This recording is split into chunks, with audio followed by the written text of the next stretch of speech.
Hello and welcome back to the Dugout podcast. This is episode number 50, half a century for us. I can't quite believe we've made it this far.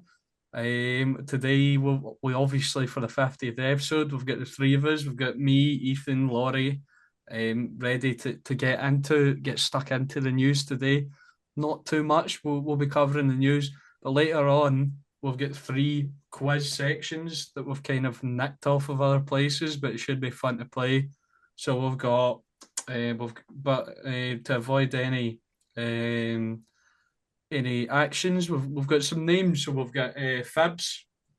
We've got who are they, and guess the football guy who's not really the guy telling the truth. So so those are the football right. Those are the quiz rounds we've got coming up. But yeah, Laurie and Ethan, good to have you both here for the 50th episode. I'll come to you first, Laurie. How you doing, mate? Yeah, all good. I'm glad that we got ourselves up to the half century. I mean, it's something that I don't know if we thought it was going to get this far, but here we are. I mean, absolutely brilliant. I mean, not too much football news, but it's going to be a good laugh today, isn't it? Yeah, I think so. I'm looking forward to it. I'm looking forward to competing as well, and then seeing you guys trying to guess what I've got down for my quiz round. Some hard questions in there. Ethan, how are you doing, mate? Yeah, good. It's yeah, as Laurie and yourself touched on, it's good that we've made it this far, and yeah, on to 100 now. This should be a fun episode though, because we're in a bit of a lull at this point in the season where not really too much going on. There's been a couple signings made here and there, but I think we're just getting excited for the next season. Yeah, definitely. I'm starting to get that feeling. Obviously, I think the European fixtures have been confirmed as well, dates. So looking forward to that. We're nearly into July, which is absolutely mental to think about. So it's look really looking forward to it.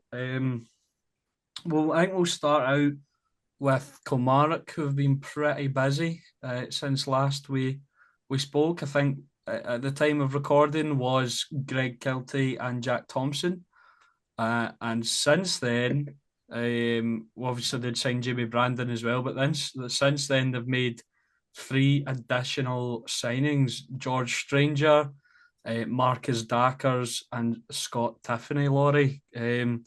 Stuart Kettlewell's been really active, and I think you reliably informed me the other day that you've been linked with Max Striek, who's on trial, and Stuart Kettlewell could be looking to bring Theo Bair back to the Scottish Premiership on loan.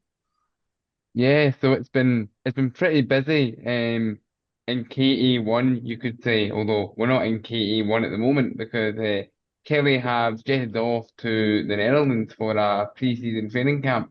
But yeah, Stuart Kitwell has been really active in the market. I mean, he had to be with all of the players that we've lost. I mean, overall, I'm pretty pleased with the signings. A few of them you could say are like kind of project type players. Like I mean, George Stanger from our county cousins, Ayr United, Oh, is an interesting is it one. Did I get it wrong? I thought it was Stranger.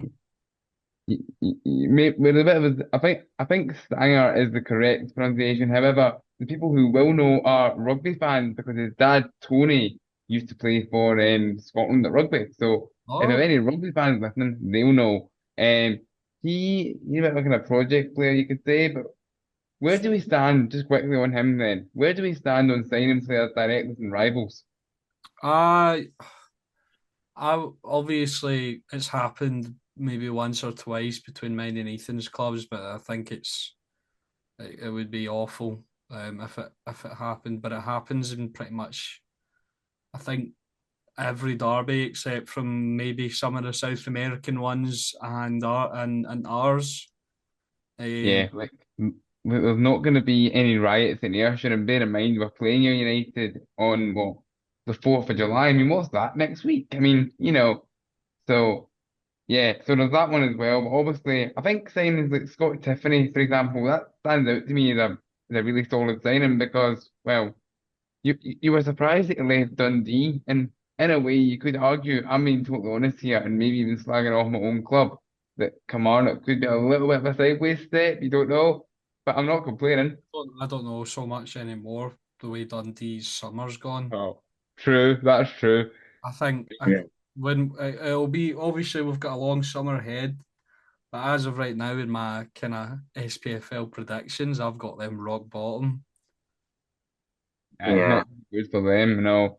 And then, of No. course, arguably the biggest signing of the summer so far, Marcus Dackers, all 6'7" of them. I mean, yeah. I wonder if that makes him one of the biggest players in the SPFL. And I'm talking across the four leagues. It probably does. Um, so he is a young striker. He's what 22, I think, and a 22 or 23. I want to say 22. It's I 22. will say, I will say though, his goal record is not great. Um, he only scored last season one goal for Morecambe. Yes, that Morecambe on loan from Salford City. And So and Morecambe got relegated as well with the managerial masterclass of Derek Adams, didn't they? indeed they did. So they're now a Yeah. non. Podcast fame. Oh, a report I saw today actually. Speaking of big strikers, Kyle Hudlin's been released, I think, from Hull City, and it looks like he won't sign for another EFL club because he was really bad at Newport County. What height was he? He's like 6 foot. Is he 6'9"? 6'9", yeah. So maybe Kamara can I bring so that in who and so have the two up top. Uh, or I don't know, maybe Livingston maybe, and then El Plastico could literally be hoofball. Or one of the El Plasticos could literally be hoofball. yeah, Yeah. Well, we've got a domestic double. Uh, El Plastico's back to back. Well, not back to back, but in Nearly. close proximity. Yeah. But yeah, I think Kelly, it's been a really good week. As you touched on all the signings there, Stuart Kettlewell's obviously. I think he's had a great week because I think he got married at the weekend as well. So Indeed he um, did.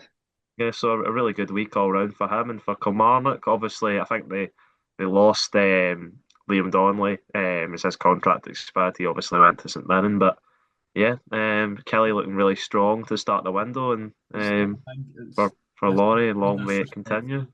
This might Yeah. sound disrespectful, but I don't think Liam Donnelly's that big of a loss. No, No, I don't he's think he not. is, He isn't. but he's a decent squad player to have.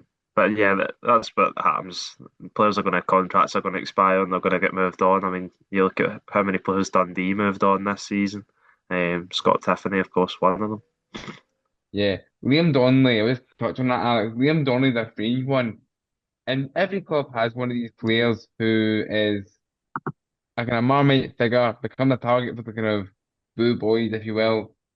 For Kilmarnock, that's what Liam Donnelly was. One of those guys who sometimes was awful, I'll say that. But other times, particularly in games, maybe again, bigger side of Celtics or Rangers of the world, where you need someone just to be do the kind of dirty work in midfield, Liam Donnelly was useful. But sometimes in those games against the lesser side, he would go missing, and his injury record isn't brilliant either. He's not got a bad delivery on him either, does he? Liam Donnelly. I seem to remember a few set piece routines working out well with with him also running off, running in, heading it back, but also taking the free kicks. Yeah, you never saw as much of that Kelly as you would like. Yeah, you saw some of the routines paying off with him being part of it. But in terms of him taking set pieces and stuff, you saw less of that Kelly than what he did at Motherwell. But I remember at Motherwell, he used to take their penalties as well. Yeah, yeah. But Yeah. Uh, definitely an interesting move for him. St Mirren, other than Richard King, the two signings they've made don't look that great. Jaden Richardson, really. St Mirren did need a right back, but I don't know if this guy's the answer. A failed spell at Aberdeen. He was most recently with Boreham Wood. You know, he's not. I seemed a bit of a Yeah, he's no. not a major project either. He's 24, still fairly young, but he's not. It's not as if he's like 19, 20, 21. And, he's he's getting into sort of that middle stage of his career, and he's not really excelled.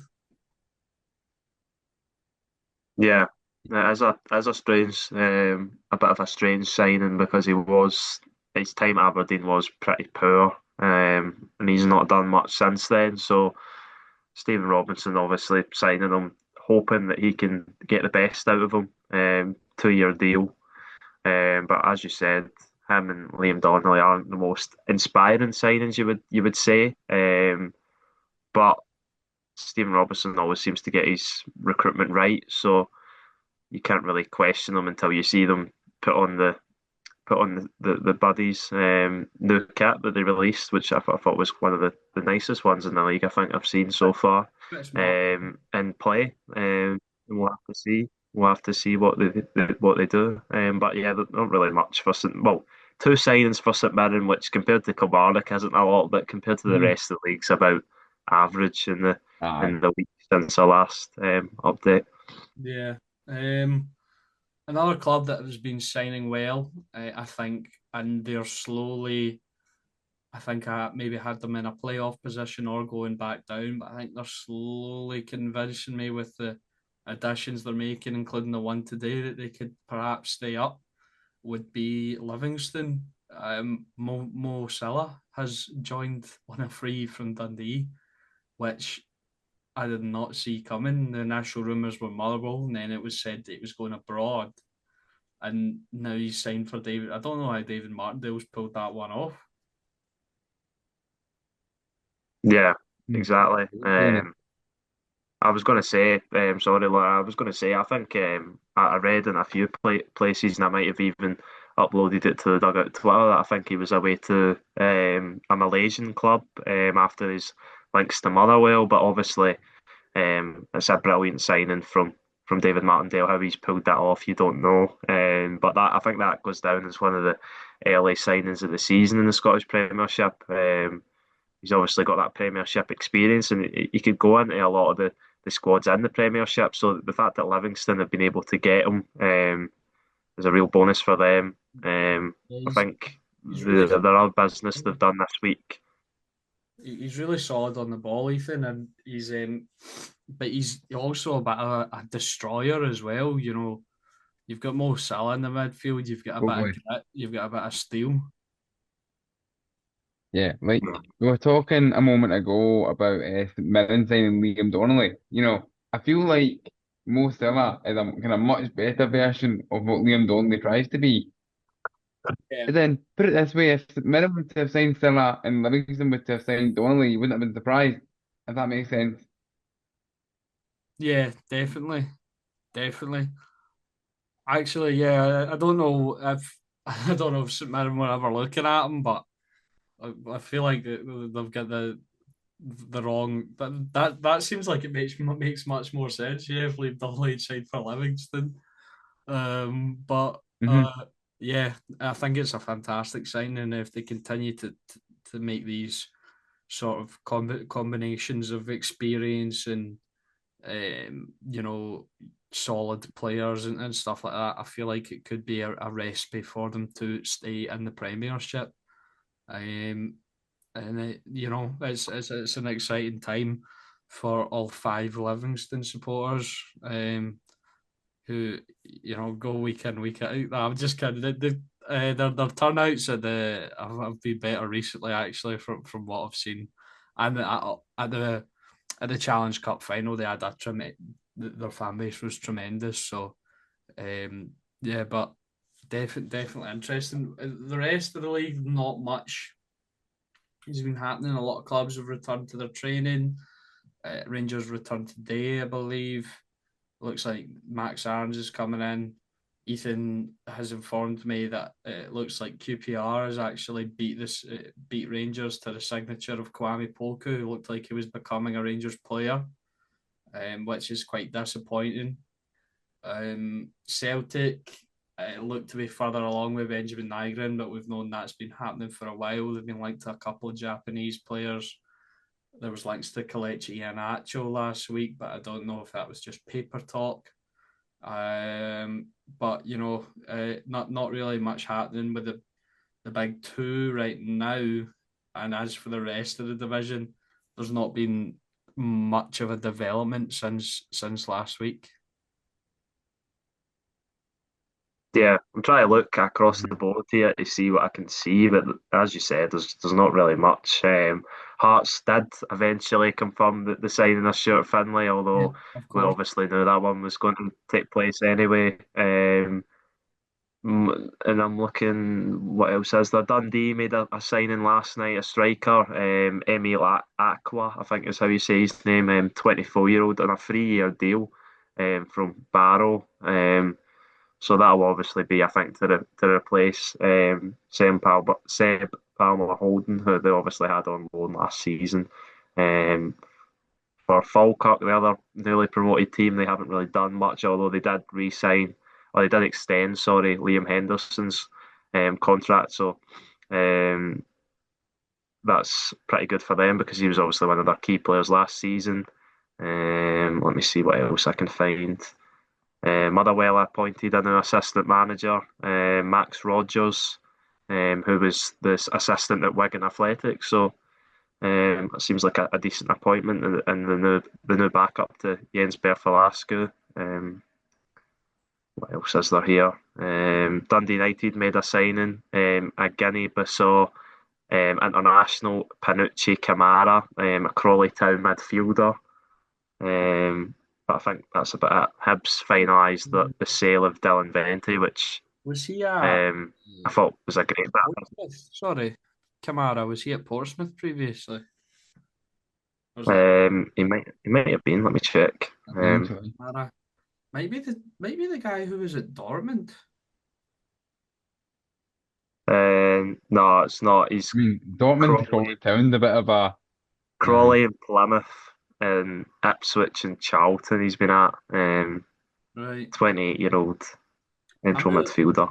I'm really annoyed actually. I missed Aqua and I missed Kamara in my daily news updates on the TikTok. I don't know how I done that. and the only other transfer I can think of, and might have mentioned it last week because I can't remember when it went through, but probably an interesting one to discuss. You were saying you didn't think Falkirk have done much. Well, Brian Graham has obviously joined them, but as a player, as opposed to any sort of coaching roles. And he was actually speaking to the media the other day, Brian Graham, and he did confirm to the person who was interviewing him, who I believe was one of his former Partick women players, make of that way well. And he did say that he was offered the physical manager's job and didn't take it for reasons that he says we keep private. But do we think Brian Graham has got another year in the Scottish Premiership in his legs or not? It's an interesting one. I think you can't. I think the Partick Thistle fans will blame him, and I think we've seen that we've got quite a bit of scrutiny for him. Obviously, a real hero at Partick Thistle. It's a little bit of a sour end because he's obviously had the offer there which he wanted, but then Falkirk have come in and said, we'll take you and we'll give you that Premiership football that maybe you're looking for. And he's obviously went, well, I'm in the latter stages of my career, maybe the last year of my career. I want to play Premiership football, and um, then he's took the move, and he'll probably never get that chance at Partick Thistle again. So it's one that he's taken. But yeah, it's definitely an interesting question, Laurie, because I don't know if he does have the legs for the Premiership, but we'll have to see. And I don't know if he or Falkirk know either, because obviously he signed the year's deal, but it does have an extension clause in it, which, well, the club can trigger. Yeah, that's obviously quite a common thing now that clubs Aye. will put options for years on their players' contracts. The only other one that was actually confirmed that I think is sort of a talking point was Ross Doohan was obviously confirmed at Celtic, but yet again, we kind of knew that one was he was going to be signing from Aberdeen anyway. I think the only other talking points, maybe, I don't know, I didn't pay too much attention to um, the Rangers EGM yesterday. But I think the only main talking points in Scottish football were the draws for Europe, which I think you mentioned already, Alex. I think it could have been easier, the draws for the three teams, but Yeah. yeah, we'll have to see how they fare when the games come. Yeah, I think we spoke about that last week as well. Um, but yeah, it could have been easier, but I feel like two of the teams should progress. The only one I'm a bit cagey on is Hibs. Yeah, Going up against Midtjylland. But Midtjylland have been making some big statements saying they will beat them. So just play that in the Hibs dressing room, and hopefully they can progress for Scottish football, and for their own sort of financial gain and club growth, and just improve the division. Because Yeah. Europe's the And way. as much as yeah, sorry, Europe is very much the way forward in terms of getting income, improving the coefficient, whatever. And you were saying something, Alex, there about teams boasting that they'll maybe beat Hibs or whatever, playing the dressing room for motivation. Kelly kind of had that last season actually, and Derek McInnes was actually all over it. It was I think it was Tromso actually who were convinced and made the comment that they were going to beat us over in Norway after we snatched a draw at Rugby Park, and Derek McInnes was quite brave and actually did say something in the media like kind of we'll see next Thursday type thing, and obviously that stuff can come back to bite you, but we obviously end up going on to win the tie. I bet you didn't think I was going to give Derek McInnes credit today. yeah. Yeah. That's it. For Hibs are obviously the underdogs going into that game. I mean, Midtjylland were just points away, I think a point away from winning the league. So shows how good they are, and they're obviously a proven team in Europe. So it's going to be difficult for Hibs. For Rangers, I think Panathinaikos will also pose questions. Rangers will need to get a few signings in, but Rangers have still got the best part of a month to get signings in. They will expect to have a strong enough squad to to play them at Ibrox and then go over to Greece and get the job done. With tougher tests probably to come in that competition. And for Dundee United, obviously massive favourites against a team from Luxembourg. It'll just be avoiding the potential banana skin, which Scottish clubs, including Laurie's, have seemed to fall over in recent seasons. Yep, Um, so Yeah. yeah. honest, you didn't Well, remind me. and to be fair, the last team to lose to a team from Luxembourg, from Scotland, was of course Rangers with Progress Niederkorn. Um, but then Rangers, I think in the last meeting I mean, between, I'm Yeah. just saying, even I'm going to interrupt you. We might as well get this set. Who was the last team from Scotland to lose to a team from Gibraltar? I think that might have been, was that Hibs? No, it was Oh, Celtic. oh, what I had, I was thinking Celtic. Oh no, Celtic, yes. Oh, yeah, Celtic did. Celtic Hibs, never got knocked out though. Hibs lost to a Moldovan team, I'm pretty sure. Moldovan. Yeah. That's what I mean. The Scottish clubs never fail to amaze you in these competitions. But yeah, I think that's pretty much everything. Yeah. Do you want to just Yep. dive into the quiz rounds then? Do Yeah, get to the fun Let's go for part. it. do what we came to do. What do you want to start with? I don't know. Whichever. I think we should leave our what we call in the last game. What did you call the last game, Oh, I don't Alex? remember. It was rambling words. Football. We'll call it football liar. Uh, Right, football liar. Right, football liar can wait to the end. I think Well, because I think well, that might be well, our well, best. Well, let's just say two of the games have a bit of a theme of dishonesty to them. Yeah. Yeah. Do you want to start with fibs, Laurie? Right, okay. Let's start with Fib, right? Yeah. So if you two are ready, I've got a few lined up here, and of course, one can call the other out to be to be fibbing, shall we say. I was going to use a certain word that a broadcaster would probably shoot me for. So let's go for this one. How many players can you name from the Scottish Premiership last season who got over 5 assists? And I've got all the players in front of me here. Oh. Right, I'll start. I'll go with one. One. Ooh, right. Uh, Alex, 3. right. Three. Okay, I'll go with four. 5. Six. Ooh. Well, Laurie, how many are there so we don't go over? Oh no, you can't ask that. That's cheating. No, but how's if No. we can't say one that's impossible? Right, No. well, I think All, we're not. all, I think we're I'll still far say away from impossible. aye. 5 assists Yeah, isn't too yeah, yeah. many. You're still far away from the impossible category. Okay, you just said I'll give you 6. that. I'm gonna go with 7. Okay, I'm gonna go with eight. 9. Okay. Oh, 10. I love how you went from 1 to 10, even. Yeah, I wasn't sure, but I don't know. The more I'm thinking about it, 11. right, we're just going up. All right, 14. Lies. Fibs. Fibs. Right, okay, right. And how long do I get for this? 30 seconds, is it? 30 All seconds.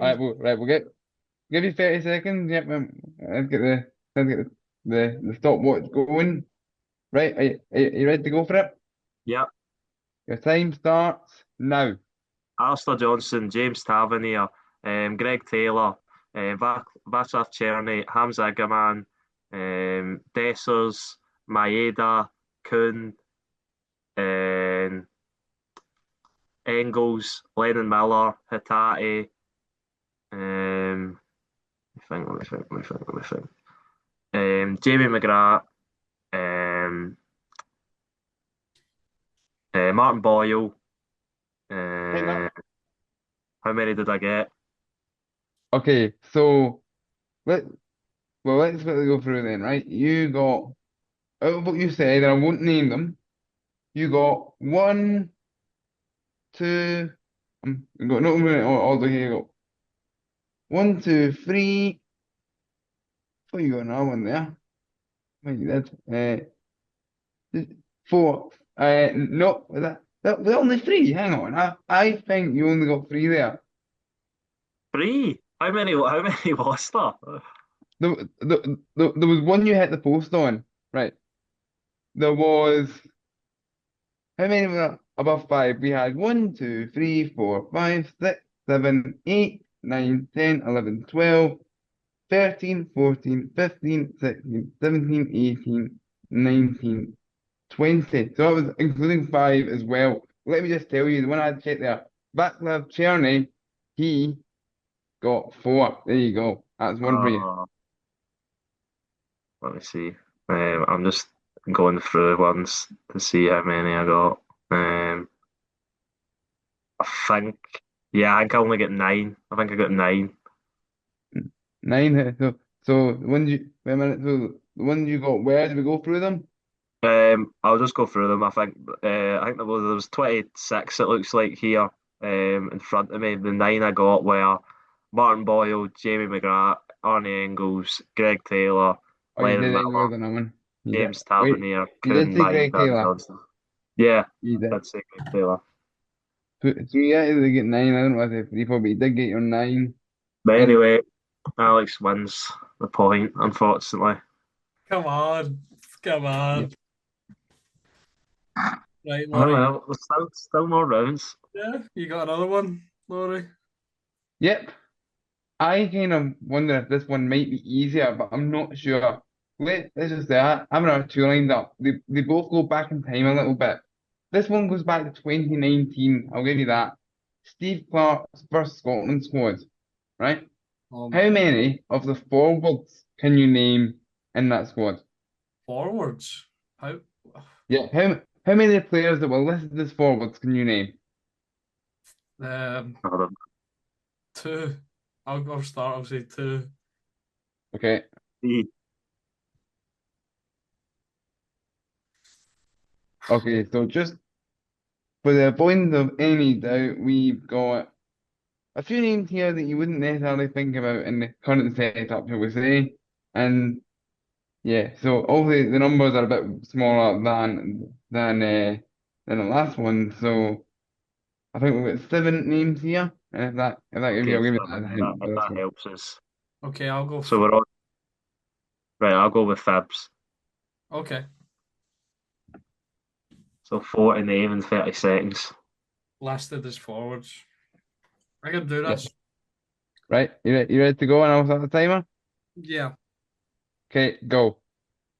Stuart Armstrong. Um. Oh gosh. Uh. Oh, Johnny Russell. Um. Oh God. 10 seconds left. 2019. Stephen Fletcher. Uh, Stephen Naismith. Kenny Miller. Time's up. Okay. Kenny And Miller. I don't and know. I can tell you. You didn't do very well there, but you did manage to pluck one of them out. I'll say now, right? Stuart Armstrong listed as a midfielder. Oh, The okay. one, the one that you got was Johnny Russell, the one that I wasn't expecting you to get. Okay. Who were the other ones? Okay, so I'll go through the ones I was expecting. One of these is a bit debatable though, I'd say actually. James Forrest, Right. Ollie Burke, who Oh scored the my goal God. in Cyprus, and obviously he was playing at Celtic at the time on loan. Ryan Fraser, Mark McNulty, Lewis Morgan, Johnny Russell, as you said, and here's one of the Scotland one cap wonder, Eamon Brophy. I would not have got any of those, That man. was a brilliant. That was a brilliant question, Laurie. I That was really difficult. Though. I wouldn't have done much better. I don't think so. I'm glad I called you out on your fibs. I think one more round of fibs and then we'll move on to the next one. If the lads, and indeed you watching and listening, found the last one hard going back to 2019, we're going to go, well, 2 years back from that, 2017, or the 2016-17 season, if you will, back into the Scottish Premiership again. I think it was named after a gambling sponsor at the time, which we won't name. Anyway, of course, Scottish Premiership, League of 12, who were the managers at the end of the season, that is. How many can you name or Oh my remember? God. Right, I'll go with two. Two, right. 2016, 17. I'll go with uh three. I'll say three. Right, Right. I'll go with four. Five. Fibs. Okay. Right. Are you Oh, I might have called them a bit earlier. okay? Alex, you're looking pretty confident. Are you ready to go? Yeah. Yep. So you're 30 seconds, Alex. Start now. Stephen Robinson, Derek McInnes, Brendan Rodgers, Steve Clark, oh, Tommy Wright, Graham Murty, um, hmm, 2016, 17. I will just throw it in there for a safe bet. David Martindale. Um, oh, Gary Holt might have been. Time up. Time up. I think he smashed that there. I think I did call him too Well, early. I'm not sure if he did. Did you say five, Alex? Yeah. Oh, I think you named four. Oh, oh, I'm going to read out the entire list and you can correct me if I'm wrong here. I think you named four there. I think you just hit the post and you'll be annoyed because you hit the post with the Rangers one, I think. So I'm going to read the list oh. I've got. I'm going to read the list I got it here and I'll go for the ones that I think you got there. Derek McInnes you got, he was manager of Aberdeen. Brendan Rodgers, manager of Celtic. Obviously, this was the first season under Rodgers. The manager of Dundee, who didn't get it, or was the interim manager of Dundee in actual fact, Neil McCann. Oh, Hamilton Accies boss was Martin Canning. The Hearts manager was Ian Cathro, if you remember him. Inverness, who got automatically relegated, were managed by Richie Foran. Kilmarnock had the interim charge of Lee McCulloch. oh, Now, now into the ones that you got. Motherwell manager was Stephen Robinson. yeah. yeah. Got him. You didn't get Alan Archibald, who was manager of Partick Thistle. And Alex, I'll ask you now, who was the Rangers manager at the end of that season? I don't know. Was it Marty? Was it Pedro? No, It yeah. was Pedro. It was Pedro at the end of that season. Yep. Oh, Oh, I thought it was Marty as well, to be fair. I I I think it was Warburton to start with, Murty kind of in that like interim period, and then Pedro got it. And then the other two managers, Jim McIntyre was manager of Ross County, and another one that you said, and yep, that's four. Tommy Wright, he was in charge of St Johnson. That was another really good one. I thought Alex Scott. I thought Marty was one there, but I think Marty. I think I was thinking of the second season that after Rangers came back up, the 17-18 possibly. I was thinking of. yeah. Oh God. Uh, So Ethan uh, uh, Lance, Fabs. and and just to quickly fact check, Pedro Caixinha took over as Rangers manager on the 13th of March 2017. There we go. Mhm. Wow. Okay. Yeah. Fair play. Fair play. Yes. Come on. What a Well, win. well done. We pretty much all won points there because of a lack of knowledge. Yeah. Oh well. Sometimes that's how to play the game, isn't it? So, Put it Okay. this way, my lack of knowledge will be exposed shortly anyway, so yeah. Okay. oh, So let's see this then. moving on to who are they? So I've got three questions with three clues in each of them. If you get it on the first clue, you get 3 points. If you get it on the second clue, you get 2 points. If you get it on the last clue, you get 1 point. Are we doing? Do we do like the thing where if I guess, then I need to wait until Laurie guesses to guess again? Yeah, Right. Okay. you get one guess. Okay. You get one guess each round. All right. Yeah. Only one.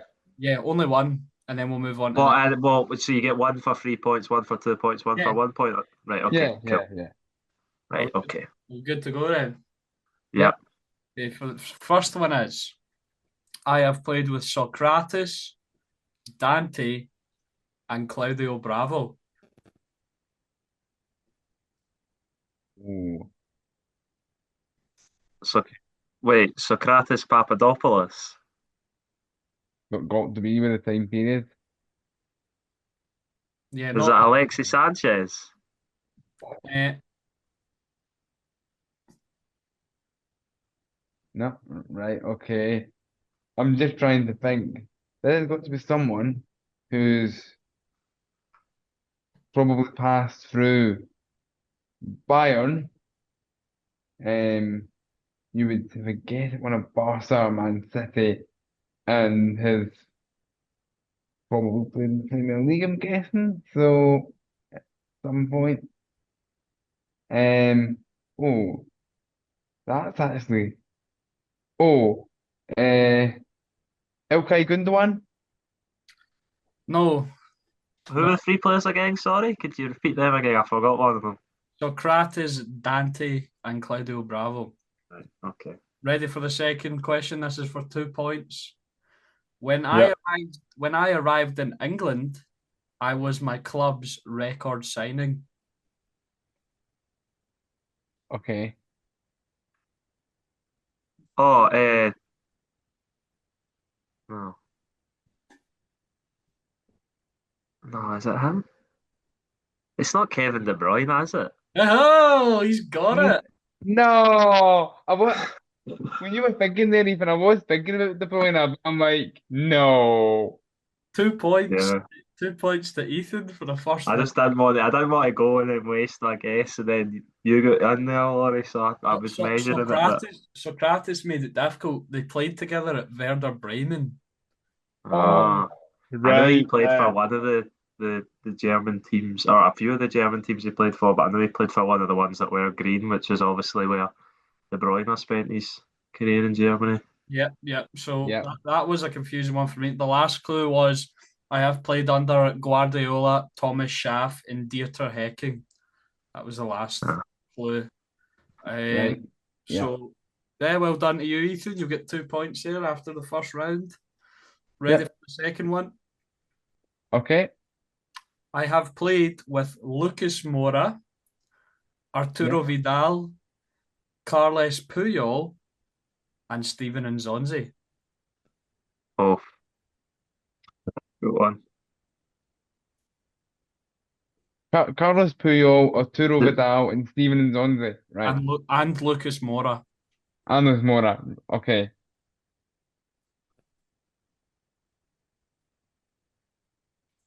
Hmm. Get the brains going Oh, here. oh, I've got a guess, but it could be wrong. Okay. Uh, Blaise Matuidi? Random No, guess. no, unlucky. Is that? Oh, It's not. It's not. No, it's not. Can't be him. Is it him? It's not. It's not Bojan, is it? Bojan. Or Bojan? Uh, and then the old Barcelona guy that played for Stoke, you mean? oh, no, Yes. no, it's not Bojan. Sorry. It took me out to register your thing there. No, it's not Bojan. Ready for the second one? Yeah. Yep. I was a part of a World Cup winning squad, but I didn't play a single minute. Okay.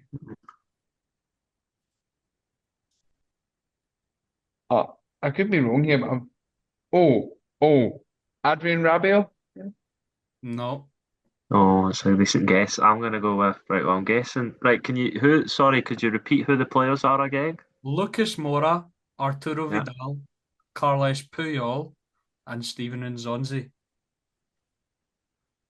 You must play Barcelona then. Yeah. Must have been Barcelona, obviously. Yeah. That's the one that's thrown me off a bit. Yeah.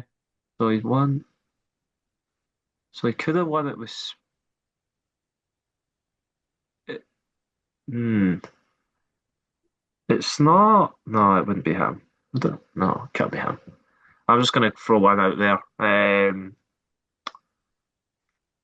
Sergio Ramos. I don't know. He played. I'm pretty sure he played some minutes in the World Cup. But okay. No, but he was really young when they won one of them, so I was thinking maybe he didn't play or something. I don't know. I last clue. Okay. 1 point.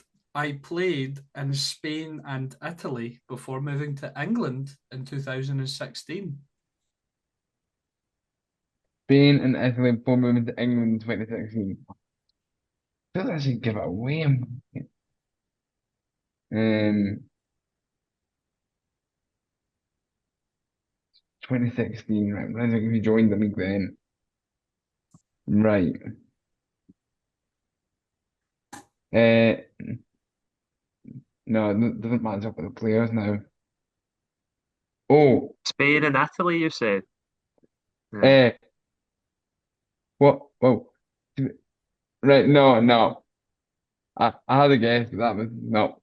I'm gonna. 2016, Lucas Moura. If you've got a guess, go for it. I was gonna say one, but it kind of breaks when you rule the thing. I was just saying get name out there. Zlatan came to mind, but No. So, so the players were Nzonzi, Moura,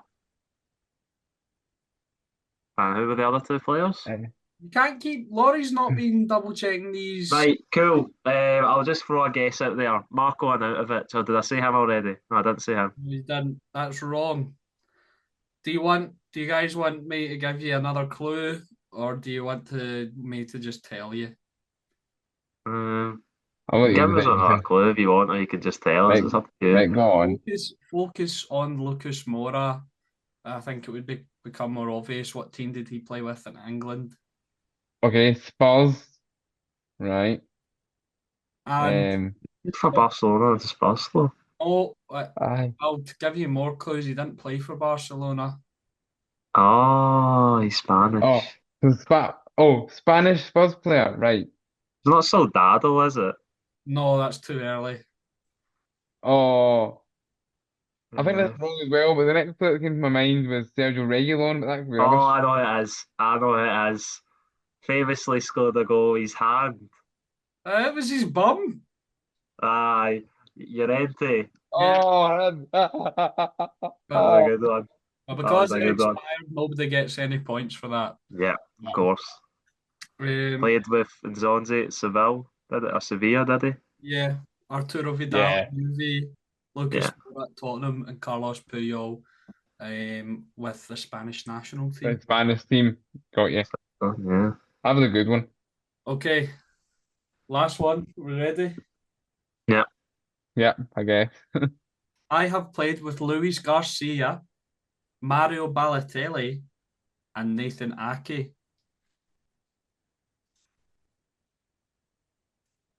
Okay, so Jordan Ibe. No, Don't know. interesting guess. Um, yeah, Jordan Ibe. not a name I thought you'd hear. I think he's playing non-league football now. Um, um, that, that's thrown me off. That's a good thing. You think it throw me off. No, I can't even think. So, Balotelli and Nathan Ake, they're two more obvious ones, right? Well, who's did the both of those two? You know, um, City potentially, I think I'm gonna need to um, push you a little bit here. Chelsea, right? Okay, um, now you're gonna push me, aren't you? Yep. Um, yeah, I don't know. Oh goodness, now I'm mind blank. In Jekyll, no, not thinking mind there. Correct. No, no. I wish. Just Balotelli's played for so many teams. That's why it's difficult. I think this one is this next clue might potentially give you a big help. I Okay. have appeared in the PFA Team of the Year twice and was third place in the Ballon d'Or in 2008. 2008 they're older. Yeah. Uh, is it compared to like the Ake and whatnot? Um, uh,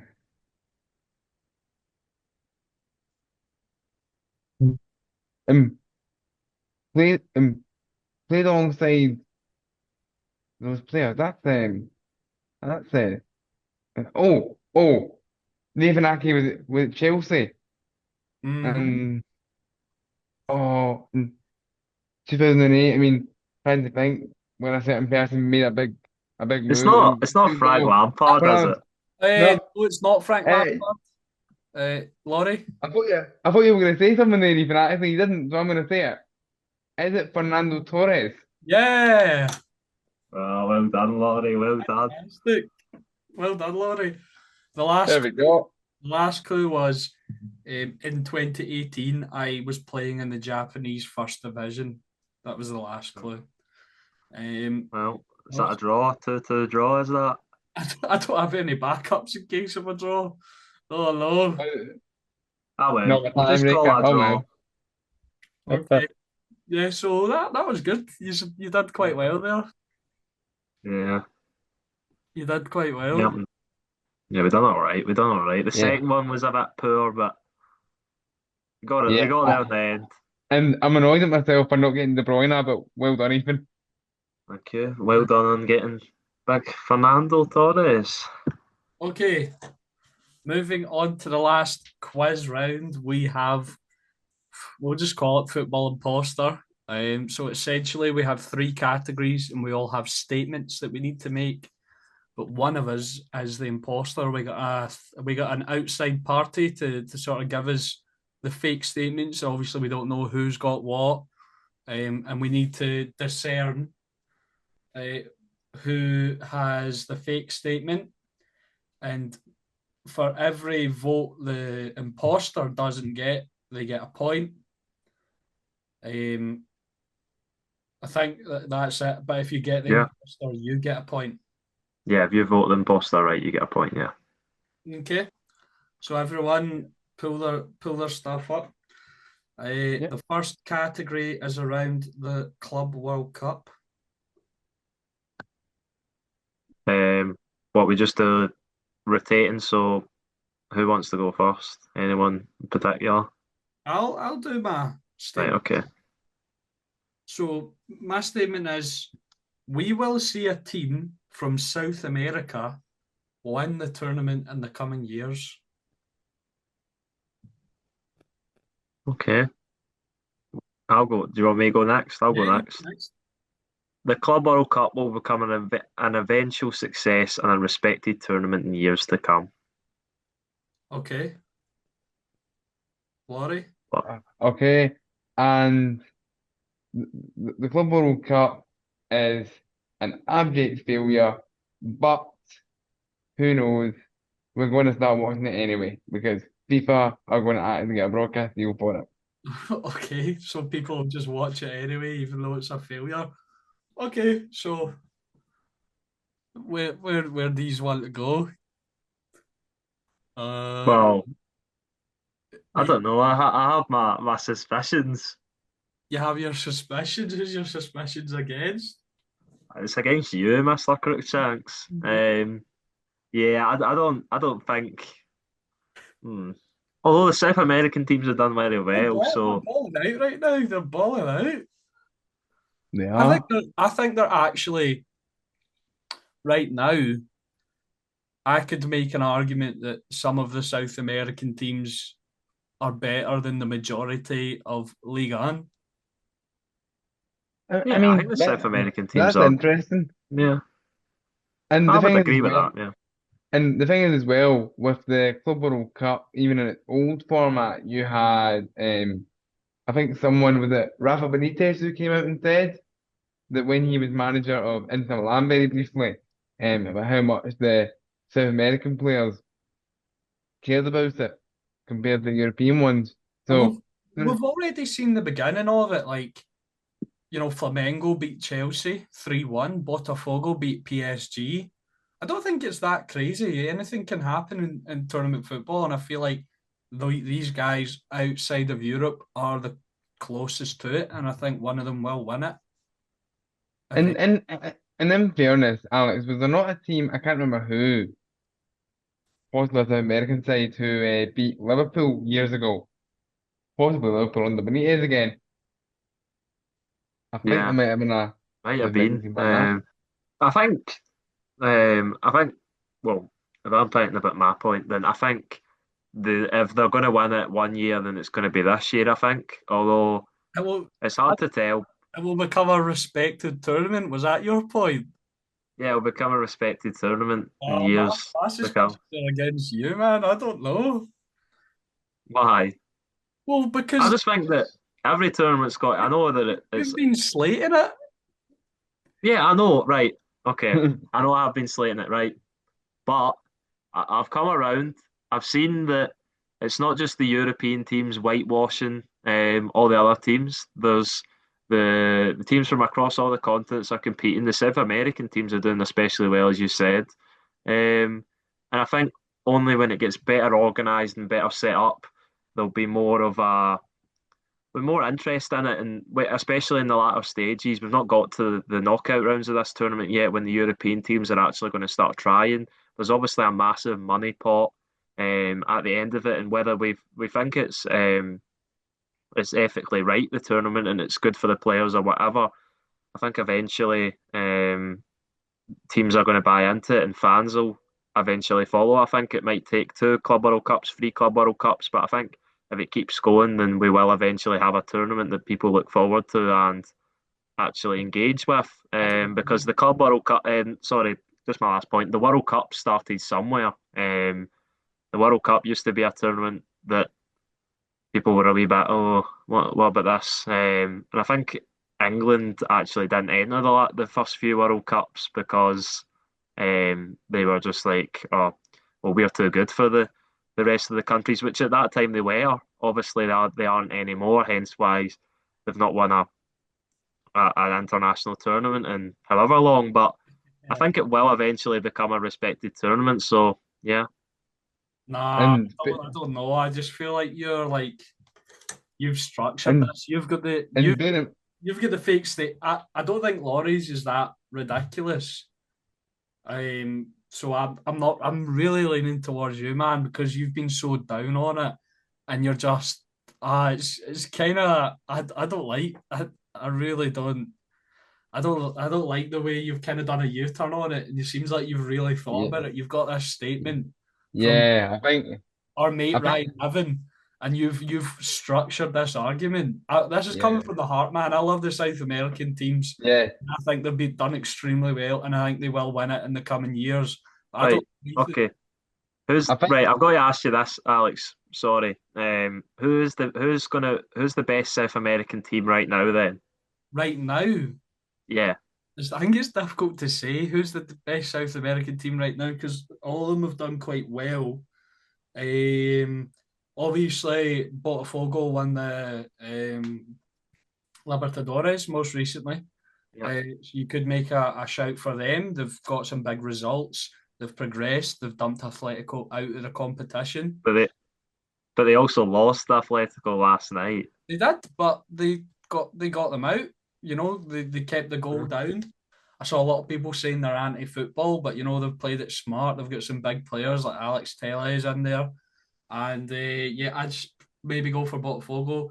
Flamengo obviously beat Chelsea 3-1, although Chelsea did get a red card. I can't remember what the score was at that It was point. 2-1. They were 2-1 up when So Jackson got sent off. they were already winning. Other teams maybe not as strong. Fluminense, great game the other night on Saturday, 4-2 victory. But yeah, the best I'd probably go for Botafogo. I think you could give a go for the Argentinian teams, but I think maybe your vision gets clouded with a fan passion with them a little bit. I uh-huh. think the Brazilian I teams think yeah. are the best out the crop. I'd say Botafogo are the best right now. Okay. I think I've not that really questioned Laurie, yeah. but I just think Alex isn't the one who I think's lying, so I'm going with him. Don't be swindled by him, Laurie. He's the Okay, liar. right. Right. I'm gonna come in here and be honest. I think, and I'm gonna say it, I think the kind of imposter here is Ethan, right? What's that? All I'm gonna right, are we giving is that us giving our yeah votes? I'm gonna go with Ethan as well. Right, okay, well, I'm gonna go with Alex. Okay. Right, so what do we do with this? Will we just do we'll do a countdown and then or does imposter just want to reveal themselves now? I was the imposter. Yeah. Where are you? Yeah, My goodness. yeah. Was that not a good argument? Do you not think? Well, no, I just knew it was you because I knew obviously it wasn't me, and I thought Laurie's point was kind of along the same lines as mine. So, and I thought, no, I just don't believe that a South American team will win it. So No. I thought there's too many games for a South American team to win it. So I just thought that was a load of To rubbish. be fair, my actual statement was the the Brazilian teams were better than the majority of League One, so I wrapped it into my actual argument to try and make it more. Oh, brilliant. Well done. Um, so yeah, Ryan gave me a good one there. Yeah. But yeah, What do you think about what did you think about my statement then? You disagree with it? I don't know. Yeah, I feel like you I done me a mean, bit of a favor there. So I get well, do I get a point for that and you get a point because you Yeah, guessed? yeah. Laurie gets nothing. I got nothing. Oh well, there's still two rounds to come back, Laurie. Yes, Yeah. the fight, not the final, the second round is a prediction for the SPFL season, upcoming Premiership season. Uh, since you guessed me last round, Ethan, I'll let you take the reins with your statement. Okay. My statement is Aberdeen will struggle in the league again. Europe, Hearts, and Hibs will cause them big problems. Okay, Okay. Laurie? And I'm going to say Dyson Maeda will not be able to replicate the form of last season, and Celtic will regret not cashing in on him. Oh. Oh, okay. Okay, mine is Rangers will finish as the league champions. Hamza Agaman will be the top scorer in the division after he's had a season of bedding it. Why are you laughing, Ethan? No, no, just Right? Rangers will finish champions. Hamza Agaman will be the top goal scorer. He's had a season of bedding in. And our dark horse for the top six and a potential European push. who are sorry? Falkirk. All right. Well, have you done two and the one? 2-1, so it's a combined one. All right. Okay. I want to start on Laurie because it's interesting. It's an interesting statement. I don't think you'll replicate it, but I don't necessarily think Celtic will. I think he'll still be fantastic this season. But Yeah, I agree. do you think though, both of you, do you think he'll be able to like almost handle the pressure of being the main man? Because yes, he's done it well for the last wee while, and of course Kyogo is no more when it comes to being a Celtic player. I mean, there's always a chat of him coming back. Well, one, why would Celtic be somewhat interested in that at one stage? And two, well, was he just carried by adrenaline and kind of momentum? I kind of feel like he maybe was. Adrenaline, momentum.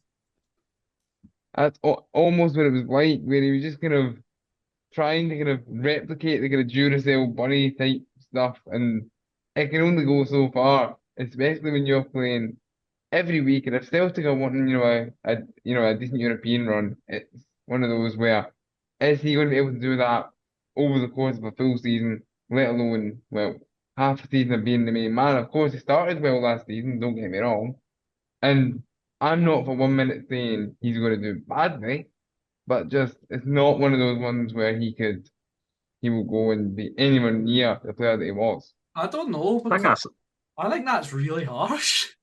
no. I think that's a fair point to make. I Really? think that yeah, I think that this Maeda season is. I think Celtic regretting on not cashing in him. I think that's a little bit harsh, but I think the fact that he won't have the same season and maybe there'll be a little bit of a drop off there. I think that's fair enough to say that. He'll still be. I think there will be a slight drop off, but I don't think it's as drastic as Laurie's sort of explaining it to me. Yeah, The only game possibly. I've seen Dyson Maeda look tired was the last game of the season against Aberdeen. You know, Yeah, that's the only game that I've seen him look like the battery ran out after what, like 60 games or whatever that he's played. Um, so yeah, I don't know about that. I'm no. I think that one. I think that's a fair enough statement. The direction I'm more looking again is Mr. Crookshanks. I just I don't know. I know you're a Rangers fan and that, but I don't know. I don't know. Although we have been very high on Falkirk on the um on this podcast, so it's not that one's not too surprising. But I don't know. I don't know. It's difficult. It's difficult. Oh, I don't know. I don't know. I just think with Martin, we've not seen any signs yet. But I've looked more into his style of play. I think it's good. I think it's perfectly suited for the Scottish game. Not so much in Europe. I've been very clear on that. I think I don't know if we'll succeed as well as we have in European competition, but I think it's really suited. And I was saying this to my dad the other day actually. Rangers have been run like absolute garbage for years, and we've still not been like that. Last season aside, we've been obviously second place isn't good enough, but we've been there or thereabouts at points. We've not been that far away. Obviously, this is the start of the rebuild. But if he can get players in that he wants and get them playing the way he wants, I think Rangers will win the league Yeah, because I think Celtic showed they're not infallible. You know, yeah, I think this season will be interesting because I think what you say, Alex, kind of is is very true in terms of the style of play because it may well suit the Scottish Premiership the same way that it suited the Championship when he got Southampton promoted. Again, no wonder you have doubts about playing in Europe. But like I think it will be interesting to see how Rangers do approach things. I think maybe there's there's a chance that you could see him underestimating opponents a wee bit. Something just telling me you might still see Rangers have that wee bit of a soft centre at yeah, times, but we'll see how it goes. The yeah. thing, the thing that I would say, Alex, is that it's not been the last few seasons. It's not been a sort of positive trajectory for Rangers in the sense that the points gap between Celtic and Rangers has got more and more. I think over the last 3 seasons, and I know it's obviously a new chapter in Rangers Football Club. New manager, new higher ranks, but I just think that for Rangers to win the league next season, I think it's too early. Another question, the one that I could see that one, so that's why it's difficult. But the one I'm really wanting to ask you about is what teams from last season are going to drop out the top six to make way for Falkirk? St Mirren, Aberdeen, St you said Mirren. would struggle. So, Do you think so Aberdeen will struggle? I well, I mean, do you think? I mean, have they got Europe from winning the cup? I'm now trying to think. I don't. Yes. Yeah, yeah. So I actually, this is what's making it tough for me because I agree with you, Ethan. I'm just kind of hung up on Laurie's kind of statement. I don't know, um, but yeah, I kind of agree with you in the sense that. So I think you're telling the truth, which you know, because Aberdeen is tough. It's tough.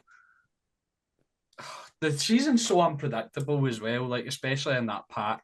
But I just feel like Falkirk. I think the European push is taking it a bit far. I think in my statement there, but I think dark horse for top six is potential. I think St Mirren could drop out. I think Aberdeen could drop out. Um, Dundee United could drop Yeah, out top six, and if Falkirk definitely. up and play the way they've been playing, um, I think they could potentially make way. And I'm not saying I think Falkirk will make top six. I'm saying they're a potential dark horse. I think we all agree that they could break into that. We've seen it before with Dundee United, with Dundee. A team could Yeah, make waves in the division. So that's kind of my thinking for that. They think they do need to sign a few more players, Falkirk, but that's kind of my thinking for them. And as for if you want me to address the sort of third element, I think with a full pre-season under his belt, Hamza Agaman will light the Scottish game up. okay, that's fine. Right, Right. I've not got any more questions. You guys get any more questions, or are you ready to put our votes in? Yeah, I'm ready to Uh, go. yeah, ready to go. Right, okay, well, um, Oh, I'm gonna go for Laurie. It was a close one, but I'm just edging towards Laurie at the moment. I'm gonna vote for Laurie. And I'm gonna vote for Alex. He's imposter again, isn't he? Done it! Oh. So Oh, I get a point for that. wait. So what's the points now then? So you're on two, and You're me, both Laurie, are on one. we're both on one. I'm just a Oh, talented liar. So moving on to the last round of imposter. I am currently in the lead. As I got one vote each round, but one vote not against me each round. So I have 2 points, and Laurie and Ethan both have one apiece. Ethan seems to be raging at that. to be fair, you. To be fair, if we're talking about, you technically have the advantage of being the imposter because you can get up to 2 points. So I think we've all. Well, you're winning obviously because you've fooled us, but you've. I think we've all got like the same percentage of the points available, if you know what I mean. Yeah, well, we have, we have, but Hmm. anything can happen in this last round. Yeah. Um, and the last round is on Manchester United and their upcoming season. So I'll do Laurie the same honour as I did you, Ethan. As Laurie sussed me out last round, I'll let him read out his statement first. Yep. So Rasmus Højlund will outscore Matheus Cunha in this coming season.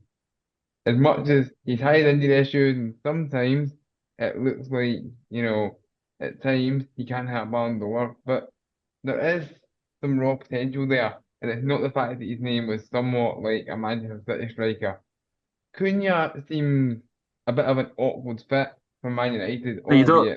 albeit. Are you explaining it, or are we all just going to give us them we I think we should just discuss? all give our statements first. Yeah, Okay, I'll explain in a minute. yeah. Okay. You can explain first, Laurie. Okay. So my Right, you want? Are you going next, Alex? Right. mine is pretty different to Laurie's. Matheus Cunha will finish top scorer in the Premier League, and Manchester United will get top five. Oh, Okay. mine's is possibly even more bold than that. Manchester United will finish in the top four, as without the pressure of Europe, they will thrive. Right. So, as I was just explaining a moment ago, I'll quickly go into that. I just kind of think with Hoyland, the potential's there, and obviously he's had his injury issues and whatnot, but the potential is there, and as there, it's not just the fact that he has a name similar to that of a Manchester City striker who is more clinical. I will give you that. And Cunha, I just feel, and I know we'll get into this. This has become a good debate.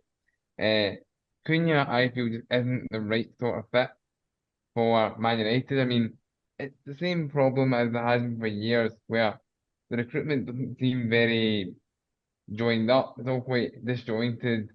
Left arm doesn't know what right arm's doing type stuff. And Cunha just seems like, and I get it's where Man United finished last season, but kind of a mid-table signing. I get that he's one of those better players, but not a maybe mid-table signing harsh, but he's Oh, not they a scored 50 goals someone who you that would. season. But he's not someone you would think would be able to necessarily replicate that on the bigger stage. He feels like someone who Wolves might finished flop. above Man United. They did. Yeah, but you know what point he's trying to make, Alex? It is a bigger stage. Laurie's completely right. I think it's a difficult one because Man United signings, it seems to be a cursed club. But me and well, Alex's points are similar in the sense that we both think Man United are going to go from near relegations, well, not near relegation, but down right at the bottom to Champions League. And I just think Manchester United, I think it goes. I think mentioned this before. It goes kind of under the radar how much Europe affects teams negatively in the league. You see it here in Scotland, but across the board. How many people would have had Napoli down to win the Serie A last season? Not many. And even still, you wouldn't. I don't think you would even say they have a better squad than Juventus or Inter Milan or maybe even AC Milan just now, even after they've won the league. But when you're having to balance Champions League or Europa League, it can be difficult. And I think in the Premier League next season, the three clubs that have been the sort of standouts over the last majority of the Premier League seasons recently, Liverpool, Man City, and Arsenal, I think they'll pick up the top three, but I think the other teams will fall off a little bit, and Man United can Newcastle use. struggle. Yeah, Newcastle and Villa and even Chelsea. I know Chelsea got fourth the season just gone, but they had to deal with Conference League. That's not. Well, I they mean, we're not played an desperate. entirely different squad in the Conference League, Yeah, basically. exactly. So it's not even, you can't even really class that as a European competition that's affecting them because it's almost as if it's two different playing teams that are actually playing. So I think Man United, they'll get more signings in under Amarim. You'll get to play more of his style. And actually, this might be this is part of my, this isn't my overall point, but this is part of it. I think Garnacho, he's burnt his bridges at Man United as Mark Goldbridge is obviously, if you've seen any of his comments, are quite funny. I think he'll go, but I think Marcus Rashford, I think he could come back and really be a key player for Man United again. Rashford's finished at Man You United. think so? I He's think Rashford Yeah, can have another I one of think those it could be. seasons. been flirting with Barcelona recently, Uh, saying he would love to play with Lamine Yamal. Who wouldn't want to play with Lamine Yamal? He wants out, and he's yeah, but I don't think anyone's going to sign him. I don't think anyone's going to take his pay his wages apart from Man United, where they need to pay his wages because he's on a contract there. And I think he's shown in moments at Aston Villa that he has still got quality and is still a player that can offer something to Man United. Ruben Amorim's the type of guy that won't let. He's done with him, you know. Yeah, Yeah, possibly. I think Like Alex on that. I think you're right because, and I want Marcus Rashford to do well, right? But I think Amarin is done with him because why did Amarin effectively spit him out? It was one of the first major things he did. Plus, Eric Ten Hag wanted to do it as well. Eric Ten Hag made it pretty clear that he was done with him. Yeah, definitely. But I think Rashford's obviously one of the key members of that squad when Amorim comes in. So I think um, it sort of lays down a marker. Of course, it does to the rest of the players, but if him and Rashford can sort it out and you can get Rashford back to his firing best, which we've not seen consistently enough at Manchester United, then maybe he can be that guy that goes and gets you 20 goals a season again. Because I think that you've seen, especially in the PSG at home games, the one I think of for Aston Villa, I thought he was absolutely brilliant. Can't remember what goal it was. At the third goal, possibly where he drove right down the line and put it on a plate for one of his teammates. I think. he's a good player, but I just think he's done at Manchester United. He's similar to Garnacho. He's burnt his bridges. No, Um, I don't think he has. I don't think he has. I think Garnacho has he has. got kicked out? What what He what I got, would they had the falling out in the training ground, and Amarim Yeah, basically said to him, "You're never playing for me again." Garnacho was part of it. He forgave Garnacho, and then Garnacho was kicked off again, and he's chucked Garnacho. So, um, you the know, only the only thing I would say is I think you're right, Alex. But the one thing that Marcus Rashford probably has on his side is he probably hasn't fully burned his bridges with supporters, whereas Garnacho has. yeah, exactly that as well. And I think the other thing is Rashford. Correct me if I'm wrong. He hasn't come out and kind of criticised the manager where Garnacho has. Garnacho obviously had a lot to say after not playing a lot of the Europa League final, where Rashford hasn't really done that. And yeah, I think Rashford is one where, yeah, you could definitely leave Man United, but I don't think anyone will actually buy him because I think his wages are too high, and he'll just run out his contract at United, and he'll have to be there, and Amarin will just have to make do with that. mm, maybe I just I don't know. Anyway, we've kind of veered away from the points. Laurie, your one is, I think it's odd, but I can see where you're coming from. Ethan, on the other hand, I don't know. I don't. I can see your point because mine is very similar, but I just don't. I know you. I don't believe that is something you would think. I, Right. I really. Okay. So why do you have Man United to get Champions League football? I have Man United to get Champions League I'm a football. Man So why United is my supporter. I'm biased. what? I'm a Man United supporter. They're my English side. I'm biased. I'm a bit deluded. Right.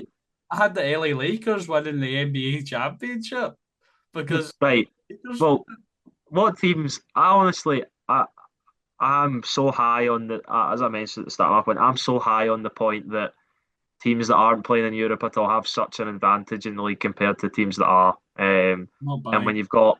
when you've got Villa, Newcastle, Forest, Chelsea all playing in Europe, you've seen what happened to Newcastle when they played in Europe Oh in the no, Champions League the last time. I agree with everything you're saying. I just don't think you. Aye, I'm with you here, Alex. I don't necessarily think Ethan believes that Man United are going to thrive next season. To use his own words, I don't Yeah, think so. thrive sounds like a very Ryan Niven word. Uh, Does that it? that was my initial thought as well there. So yeah, I think.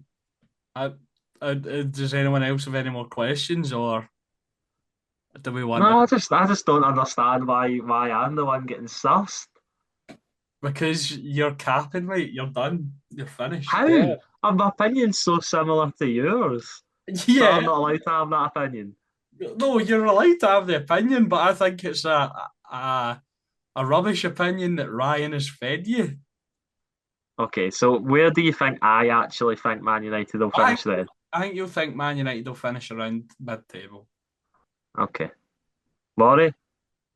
Yeah, I think you are the imposter here, and Yeah, let's hope Man United don't finish mid-table, but it's not going to be pretty, is it? Even I'm without you. going with you, Ethan. I'm going with you. Okay, well, the thing is, I think I'm gonna have to go with Alex because although I agree with his point around top five Manchester United, I think that the Cunha one. What did you say about Cunha again? Top scorer. Top scorer in the league. Yeah. Top scorer in the league, Laurie. You heard that. Top scorer in the league. And I certainly don't believe Are you that. sure you want to submit me as the imposter? Yeah, Laurie's trying to convince you, mate. He's the imposter. You know me, Laurie. I am, I am Man United. That is something I would say. What the points he's making is not something he would say. He's very level when it comes Yeah, to. He's a bit yeah. negative, quite frankly. So I this feels weirdly. It feels weirdly positive and upbeat. Yeah, Yeah, he's trying to convince you he's the imposter. Right, we've got him, and he's trying to reverse it. So I'm going for Ethan. I'm going for Ethan. yeah. Okay, well, I'm going for Alex, as I said. I don't think there's any way you can justify Cunha as the top scorer in the Premier League. Okay, so Uh, will the imposter please reveal themselves? yep, it was me. Yeah, see, I knew it, Thank man. goodness for that. Uh, Yes. you've done it. You sussed me out. To be fair, Ryan kind of done me a solid in a sense that he kind of linked my original point was despite having a terrible season, lack of Europe will help Man United massively, and maybe even have them in the UCL conversation. So my opinion was kind of similar, but I think top four, I think fourth place is Yeah, or top four is a bit high, and also Ryan said I should try and put something in about Rashford. I don't believe that. I think Rashford, as you guys said, I don't think he has a future at Manchester United. And I do think Man United will finish in the European positions, but I don't think it'll be fourth place. Do you know what was funny? I, you know how I said thrive is a Ryan Niven word? See, as Yeah, soon as you said that, I was thinking that sounds like something Ryan would say. Uh, but no, it was something I would say. yeah, kind of confusing, but also the fact that you were just so all the whole argument didn't seem very you. You know what? Yeah. It just felt like you were yeah. So yeah, we You sus. know, you know why I really I couldn't say this at the time, but Alex, you know why I really wanted to vote you for imposter again in round two was Why? because you had two well, I suppose you had two this time, but because you had two opinions. I seen Ryan gave me two opinions to say with the Man United being top four and then Rashford as well, and I thought, well, he's gave him two statements, so it might be him doing that. And I was Yeah, like, but then I was like, they're two statements he would actually say, so yeah. that's why I was like, Wait, but wait, let's run it back a little bit. Laurie, you think Rasmus Højlund's gonna outscore Mateus Cunha? What? It is out there. I will confess that it's out there, but I do genuinely not have much confidence in in Cunha at Man United for some reason. Just one reason where it doesn't feel right. I'm not necessarily saying that I think Hoyland will score that many either. Like I mean I don't think he would be the world's worst if he was if he could finish and if he could stay fit. More so the second one, in truth. But if he stays fit, I think he would do all right. But we'll see. The one thing that probably goes in Cunha's favour is he may, on paper, kind of suit the kind of Armour and Flair a bit better in theory, but who knows? As Mo said, United can be cursed at times, or seems like it's cursed at times. Mm. yeah, I think I'm scratching my head at Alex's point about Cunha being the top scorer in the league. I think that's crazy. I don't think it's that crazy.